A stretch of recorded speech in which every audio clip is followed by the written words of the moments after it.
أعوذ بالله من الشيطان الرجيم. بسم الله الرحمن الرحيم. Ndugu zangu,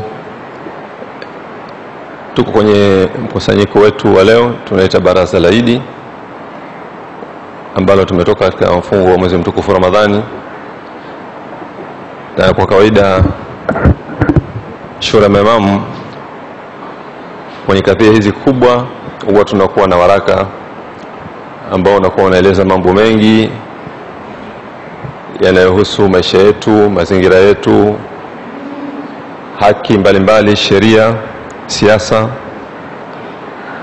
Ni kawaida ya shura maimamu kufanya hivyo. Kwa hivyo nafasi yangu ni kusoma huo waraka, na nitausoma, ni mrefu, una kurasa 7. Kwa pengine nitasoma baadhi ya maeneo, nitakuwa na sherehesha, kwa maana kugusa kidogo na kusherehesha, lakini nitakusudia kwamba ile maana itakusudiwa, ile maana itafahamika.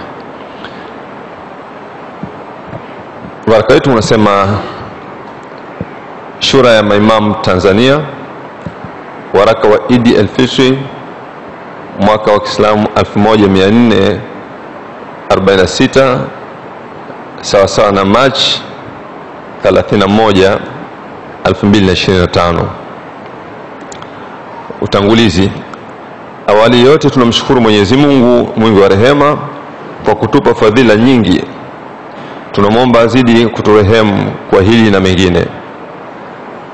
Aidha, kutoka moyoni kabisa tunawapongeza waliofunga saumu ya mwezi mtukufu Ramadhani kwa kutekeleza amri hiyo kubwa kutoka kwa Mola wao muumba wa kila kitu. Kuacha mambo unayopenda kama vile kula, kunywa si jambo dogo. Kuacha unachokitamani kwa mwenza wako ni jambo la subira kubwa na utiifu kwa Mola muumba. Tunawatakia mafanikio wafungaji, na tunamwomba Mwenyezi Mungu awapokelee ibada hii tukufu walioitekeleza. Sehemu ya kwanza tunazungumzia matarajio baada ya kufunga. Matarajio ni nini? Moja ni ubinadamu. Saumu ya Ramadhani ina mafundisho mengi ya kiroho na ya kijamii. Kiroho ni utii wa hali ya juu kwa Mwenyezi Mungu ambaye ndiye muumba na mtawala wa ulimwengu na maisha ya kila mtu na kila kitu. Katika ibada hii ya mfungo wa Ramadhani, miongoni mwa mafundisho yake ni hisia za ukosefu wa chakula, tatizo la maji na mengine mengi mazito. Mtu aliyefunga saumu anapopata taarifa ya njaa au ukosefu wa maji, ni rahisi kuelewa uzito na ukubwa wa tatizo. Ni rahisi pia kujinasibisha na waliofikwa na tatizo hilo na kuchukua hatua za haraka kwa maslahi ya mtu au jamii. Ukosekanaji au kutoweka kwa hisia za binadamu ni tatizo kubwa linalokabili ulimwengu sasa. Hapa kwetu Tanzania unaweza kufahamu ukubwa wa tatizo hilo ikiwa utaenda katika hospitali za serikali. Raia maskini anayetoka nyumbani kufuata matibabu na kurudi nyumbani hutozwa shilingi 200,000 kila siku kwa ajili ya kusafisha figo. Ikiwa hana pesa hizo, hapewi huduma hiyo. Pamoja na kufahamika, akikosa huduma hiyo kwa muda mfupi atavimba na atapoteza maisha. Huambiwa kinaga ubaga, rudi nyumbani kwako ukapate fedha, utakapopata fedha utakuja kutibiwa.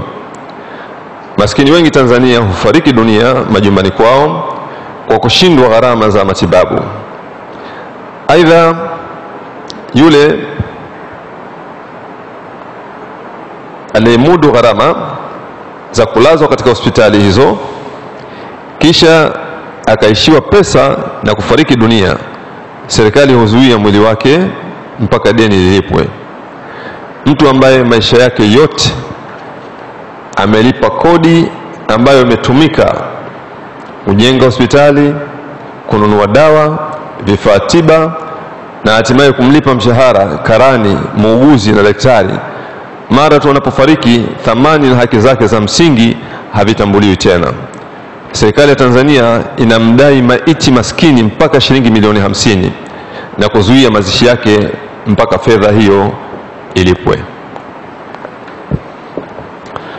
Ni kwa sababu ya mafundisho ya ubinadamu tunayoyapata katika dini tukufu ndiyo Shura ya Maimamu Tanzania mara kadhaa imekuwa ikitoa huduma mbalimbali, ikipeleka msaada wa chakula, maji, dawa na nguo kwa wafungwa na mahabusu magerezani. Pia msaada wa chakula kwa familia za waliofungwa na wale waliozuiliwa magerezani. Vile vile kwa familia za raia waliotekwa na kupotezwa kabisa. Shura pia huwalipia faini wafungwa wenye makosa madogo madogo walioshindwa kulipa faini zao.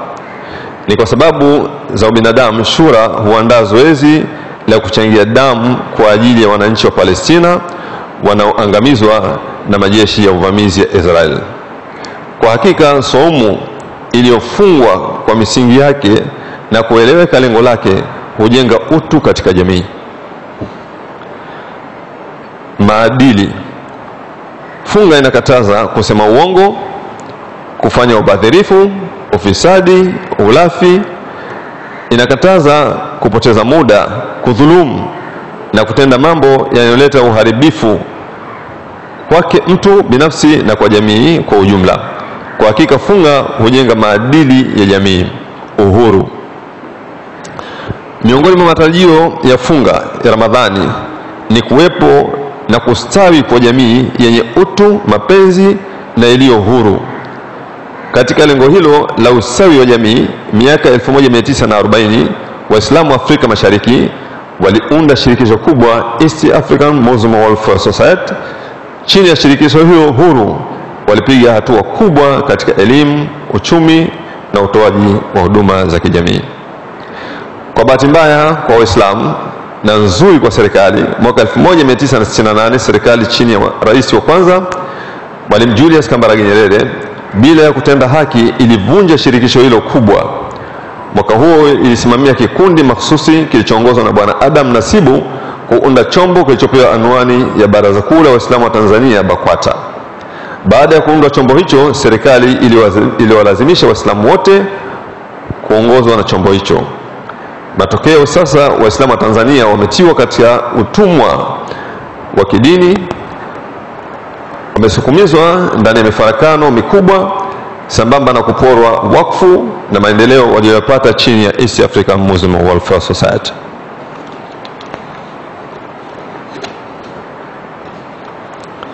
Ruzuku. Serikali nyingi duniani zina sera ya kutoa ruzuku kwa raia wake.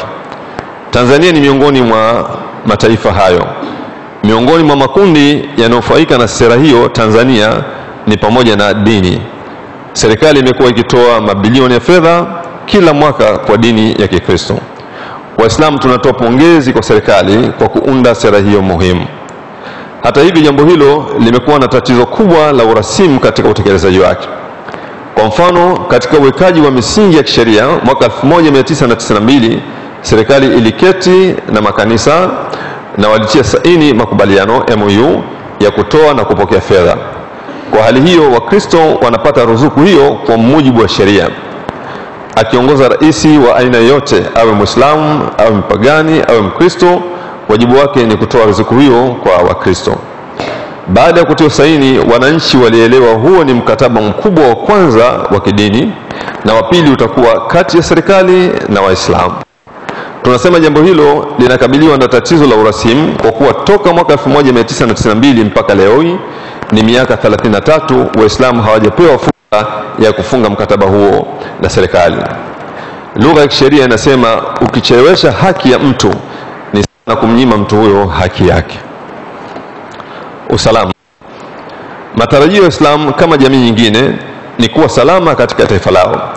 Hata hivyo wamekuwa wakiishi kwa mashaka makubwa. Hali hiyo imeimarishwa zaidi baada ya serikali kuunda sheria inayoitwa ya kupambana na ugaidi. Mswada wa sheria hiyo ulipowasilishwa bungeni kwa kwanza mwaka 2002, wabunge wengi walionya kwamba umetoka Marekani na utaligawa taifa kwa kuwa umelenga dini mahsusi ya Uislamu.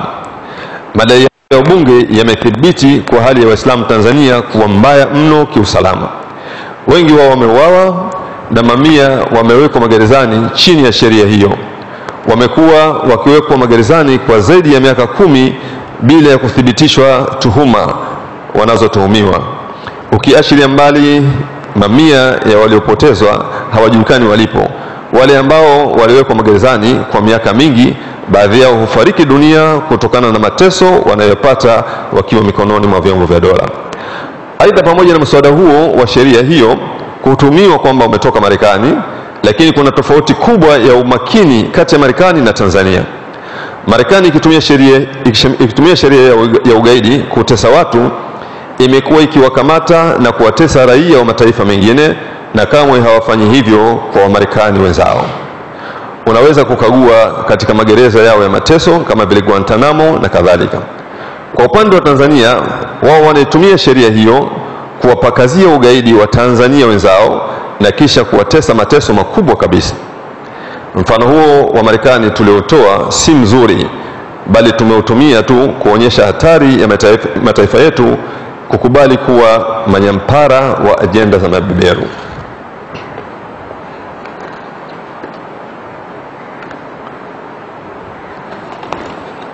Maisha yetu kama Waislamu na kama Watanzania, ili tuishi kwa hadhi ya binadamu kama alivyokusudia Mwenyezi Mungu aliyetuumba, tunahitaji uongozi bora. Hili ni hitajio kubwa la maisha ya binadamu tukiwemo wa Tanzania. Kwa muktadha huo, tunahitaji uongozi na serikali bora. Tunahitaji serikali yenye misingi ya haki iliyopatikana kwa ridhaa ya wananchi na inayowajibika kwa watu wa taifa lake.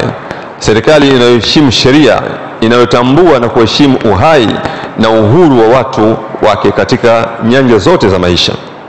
Kwa dhana hiyo, Tanzania mwaka huu ni mwaka wa uchaguzi. Oktoba 2025 wananchi watapiga kura kuwachagua rais, wabunge, madiwani na kwa Zanzibar wawakilishi. Aidha, msingi wa kufaulu kwa tukio hilo kubwa ni maelewano ya kijamii, kisheria na kisiasa. Maelewano hayo msingi mwingine muhimu ambao ni amani kabla na baada ya uchaguzi. Hali ya kisiasa nchini inaonyesha maelewano hayo kati ya jamii na serikali hayapo.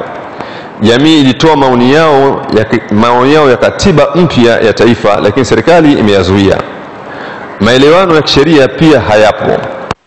Bunge lilifuta sheria iliyokuwa inaruhusu TAMISEMI kusimamia uchaguzi wa serikali za mitaa na kuagiza usimamizi na tume huru ya uchaguzi, lakini serikali ilifumba macho, umesimamiwa na TAMISEMI. Maelewano hayo pia hayapo kati ya chama tawala na vyama vikuu vipya vyenye watu wengi. Zaidi ya hilo, vyama hivyo vimetoa misimamo mizito inayokinzana na chama tawala na hata serikali. Chama cha Demokrasia na Maendeleo, Chadema, kimesema kama makubaliano ya kitaifa yaliyofikiwa kuhusu mabadiliko madogo ya katiba ya nchi na baadhi ya sheria hayataongoza mchakato wa uchaguzi, watazuia uchaguzi huo usifanyike. Chama tawala CCM kwa upande wake kimesema uchaguzi utafanyika bila ya makubaliano hayo. Chama cha pili kwa ukubwa katika vyama vipya, ACT Wazalendo, kimesisitiza kutumika makubaliano hayo na pia kinapinga kufanyika uchaguzi wa Zanzibar chini ya mfumo wa siku 2 badala ya siku 1 kama ilivyokuwa awali. Kwa upande wa serikali, imeliagiza Jeshi la Wananchi JWTZ kujiandaa kukabiliana na yatokanayo na ukinzani huo wa kisiasa.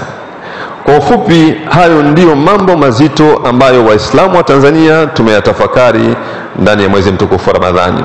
Tumetafakari nafasi ya Mwenyezi Mungu, nafasi ya Mola wetu katika maisha yetu, ubinadamu wetu, maadili yetu na uhuru wetu. Tumetafakari maisha na wakati mgumu wanaopata ndugu zetu wanyonge wa Palestina. Pia tumetafakari usalama wetu na taifa letu kwa ujumla. Tumetafakari umoja na wakfu zetu kama vyanzo muhimu vya maendeleo. Tumetafakari ruzuku ya serikali na vipi itanufaisha dini zote. Vile vile tumetafakari maisha yetu kama Waislamu na kama Watanzania pia. Ujumbe wa Idi: moja, tunakumbusha umuhimu wa huruma na kujitakasa na maovu kama tulivyojifunza ndani ya mwezi mtukufu Ramadhani. Aidha, tunawakumbusha na kuasisitiza umuhimu wa kushiriki ipasavyo katika siasa, ikiwa ni pamoja na kujiandikisha katika daftari la wapiga kura la kudumu na kugombea nafasi za uongozi. Pia tunawakumbusha umuhimu wa masuala ya kijamii kama vile kuanzisha vikoba kwa ajili ya ada za masomo, kuimarisha programu za kuwasomesha wenye ulemavu, kuwasaidia wagonjwa na wafungwa magerezani. Hivi karibuni moja ya mashindano ya Qur'ani tukufu yalipata mwitikio mkubwa wa wafadhili matajiri wa Kiislamu. Miongoni mwa matajiri hao ni Said Salim Bakhresa, Azam Superdol, Le Group, GB, Dafresh, Osang Group, Haz Petrol, Oman Insurance, Africare na Fast Ferry Bureau na wengine. Tunapongeza matajiri wetu kwa ufadhili huo. Pamoja na hilo, tunawakumbusha umuhimu wa kuungana tena kama hivyo na kutumia utajiri wao kuanzisha taasisi muhimu kama vile hospitali za rufaa, vyuo vya ufundi, vyuo vya afya na mfano hayo na mengine kama hayo ndiyo hitajio kubwa la umma wa Kiislamu kwa sasa. 2, katika swala la uhuru wa kiimani, Katiba ya Jamhuri ya Muungano wa Tanzania ibara ya 19 kifungu kidogo cha kwanza na cha pili inatambua uhuru huo na kuulinda.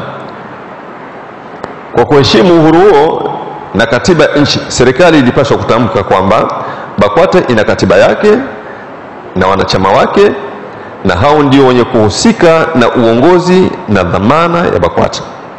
Kwa kuheshimu katiba, tunaikumbusha serikali iache kuwalazimisha Waislamu wote kuwa chini ya BAKWATA. Kufanya hivyo ni kuvunja katiba nchi na kuwapora watu haki zao za msingi zinazolindwa na katiba. Namba 3, Bunge la Jamhuri ya Muungano wa Tanzania, tunatoa wito kwa Bunge la Jamhuri ya Muungano wa Tanzania lizifute sheria zote kandamizi zilizomo katika mfumo wa sheria wa Tanzania. Miongoni mwa hizo ni zile zilizotajwa na Tume ya Jaji Nalali mwaka 1991. Sheria nyingine kandamizi ya kufutwa ni ile inaitwa ya kupambana na ugaidi. Sheria hii ambayo inamnyang'anya mtuhumiwa haki zake zote za msingi inatumika kuwatuhumu na kuwakamata watu wa imani, hasa Waislamu, kiasi kwamba imejengwa dhana kwamba serikali ya Tanzania ina agenda dhidi ya Uislamu na Waislamu. Aidha, tumekumbusha serikali ipeleke ushahidi mahakamani ili Waislamu wakiwemo mashehe, maimamu, walimu wa madrasa, wasomi wa vyuo vikuu na waumini wa kawaida inaowashikilia kwa tuhuma za ugaidi kwa zaidi ya miaka 10 basi wapate haki yao ya kusikiliza shauri na vile vile haki ya kuweza kujitetea. 4, katika swala la ruzuku, tunaishauri serikali kama ilivyokaa meza moja na ndugu zetu wa Kristo Februari 21, 1992 na hatimaye pakapatikana mkataba, basi tunawashauri pia wawakaribishe Waislamu ili wapate kikao kama hicho. 5, kauli ya Chadema no reform no election na ile ACT Wazalendo ya kupinga uchaguzi wa siku 2 Zanzibar zinaakisi malalamiko ya uchaguzi mbovu kama ule wa serikali ya mtaa mwaka 2019, uchaguzi mkuu wa 2020 na uchaguzi wa serikali ya mtaa 2024. Ukiacha mbali vyama hivyo, viongozi wa serikali, wanasheria na viongozi wa dini kwa nyakati tofauti wamekiri kwamba chaguzi hizo zilikuwa na kasoro kubwa mno, na wengi wao wamesema ni sawa na kwamba palikuwa hapana uchaguzi. Kwa kuwa mfumo uliotumika unapoka haki za wananchi za kidemokrasia, haki ya kuishi na kuitisha wadau, wawakilishi wa umma kujadili utekelezwaji wa makubaliano ya msingi ya mfumo wa uendeshaji wa uchaguzi yaliyofikiwa kabla ya kufanyika uchaguzi wa Oktoba 25. 6.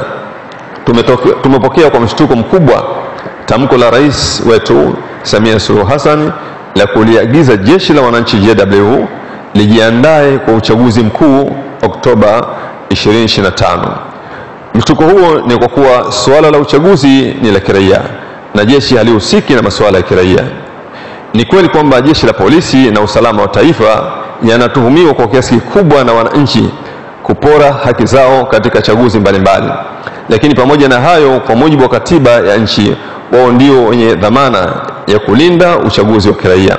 Jambo muhimu kwa Mheshimiwa Rais Samia ni kuzuia kile kinachoonekana kwa wananchi kwa maana ya majeshi hayo kusimamia siasa au kushiriki siasa kwa niaba ya chama tawala CCM.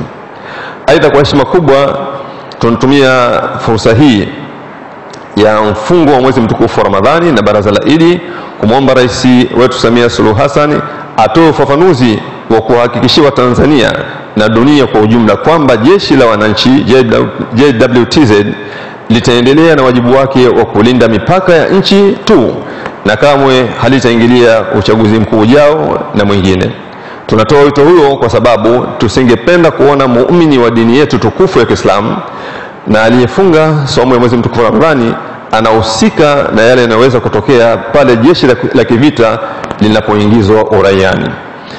Tunawatakia watu wote duniani Idi yenye kheri, Idi iliyokuwa imebarikiwa. Huu ni waraka wa Idi ambao umetolewa na Shura ya Maimamu na utapatikana katika mitandao yote. Ndugu zangu, kubwa zaidi ni haya tuliyozungumza hapa ya kuwapongeza Waislamu na kuwataka baada ya mfungo wa Ramadhani basi waishi katika yale ambayo walijifundisha, na mengi yamezungumzwa ndani yake. Kuna mambo ya utu, ubinadamu, kujali na kadhalika, lakini vile vile tumeelezwa hapa kusema, yani tusikae kimya, tuseme yale mambo yanayotokea. Miongoni mwa mambo yanayotokea hapa nchini kwetu, taifa letu limechafuka katika utamaduni ambao sio kawaida. Watu wanatekwa, watu wanauawa. Lakini yote haya msingi wake mkubwa ni sheria ambayo imeletwa hapa nchini kwetu, sheria ambayo inaitwa sheria ya ugaidi. Wao wenyewe waleta sheria kama tunaona, wao wenyewe wakikamata watu wanakamata watu mataifa mengine ndio wanawapeleka kwenye mateso. Hawakamati wa Marekani wenzao. Sisi tuliletewa sheria tunatumia kuwapakazia Watanzania wenzetu. Na ninaposema kupakazia, ndio maana unakuta watu wanaokamatwa kwa tuhuma za ugaidi wanakaa gerezani miaka 10. Wale wakamata ambao ni upande wa jamhuri wanasema kwa miaka hiyo 10 wanatafuta ushahidi. Ushahidi miaka 10 unatafuta vipi? Hii ni kuwapakazia. Ndio maana unaweza kukaa na mtu miaka 10. Hawa wanaowapakazia ni Watanzania wenzao, alafu wanaoingiza kwenye mateso, wanaua. Hawa Marekani wenyewe hawafanyi hivyo kwa Marekani wenzao. Hili ni tatizo kubwa ambalo linaendelea hapa nchini kwa Tanzania. Lakini mwisho kabisa, ndugu zangu, ndio kama hivyo tulivyozungumza, masuala ya kushiriki siasa ni jambo la msingi sana. Sote tunataka tushiriki, tujiandikishe kwenye daftari la kupiga kura, kwa sababu ukijiandikisha ndio unapata fursa ya kutumia ile haki yako. Lakini vile vile tunatakiwa tushiriki katika kugombea nafasi za uongozi. Sisi hakuna haya masuala unasikia propaganda kwamba sijui Waislamu au watu wa dini hawataki kushiriki siasa. Hiyo kitu hizo ni hekaya zenye lengo la kukufanya wewe yani uendelee kuwa mpumbavu, utumiwe. Kushiriki siasa ni haki ya msingi, anaweza kashiriki mtu yeyote yule. Iwe ni kwenye udiwani, ubunge, awe shekhe, awe nani, awe padri, wote wanaohusiana kushiriki siasa. Kwa hivyo haya